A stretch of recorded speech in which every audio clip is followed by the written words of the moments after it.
apakah Dajjal itu manusia, Ustadz? Dia pertanyaan itu, apakah Dajjal itu manusia? Kalau memang dia manusia, Ustadz, berarti Dajjal sudah mati dong berdasarkan dalil yang Ustadz sebutkan tadi, yang itu tadi, yang tidak ada yang kekal atau apakah yang tadi dalil sebutkan? Di dalam hadis Nabi tadi ya dijelaskan bahwa Nabi SAW bersumpah bahwa tidak satupun sesuatu yang berjiwa setelah 100 tahun ini kecuali pasti akan meninggal dunia.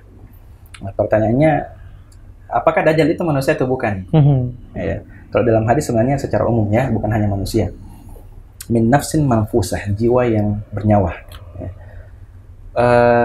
Sekarang Dajjal ya, Dajjal termasuk Ya'juj dan Ma'juj. Nah ini setiap ada dalil maka ada yang dikhususkan. Yang ada yang dikhususkan. Kenapa bisa dikhususkan? Karena ada dalil lain yang menyebutkan tentang itu, termasuk tentang Dajjal.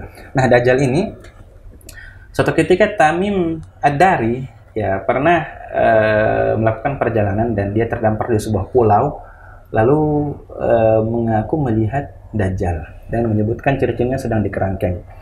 Lalu kemudian disampaikan kepada Nabi SAW. Jadi Tamim Ad-Dari ini dulu nih belum masuk Islam. Dan ketika telah masuk Islam disampaikan bahwa dulu saya pernah berlayar lalu terdampar di sebuah pulau, lalu kemudian bertemu dengan satu makhluk, ciri-cirinya begini dan begini.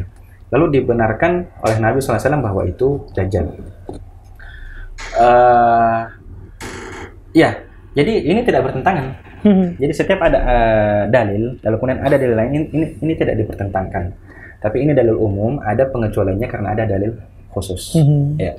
Adapun dengan Nabi Khidir alaihissalam, tidak ada dalil khusus yang menyebutkan bahwa Nabi Khidir masih hidup. Iya. Ya.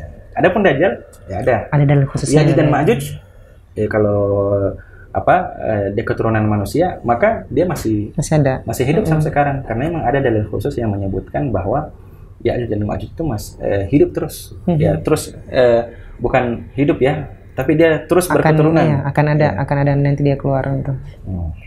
Baik, jadi dalil yang tadi tidak bertentangan dengan apa yang menjadi pertanyaan si penanya ini, Ustaz ya, karena dalil kan ada yang berlaku general gitu, umum. Ada yang khusus ketika ada dalil yang lain yang mendukungnya, begitu, Ustaz.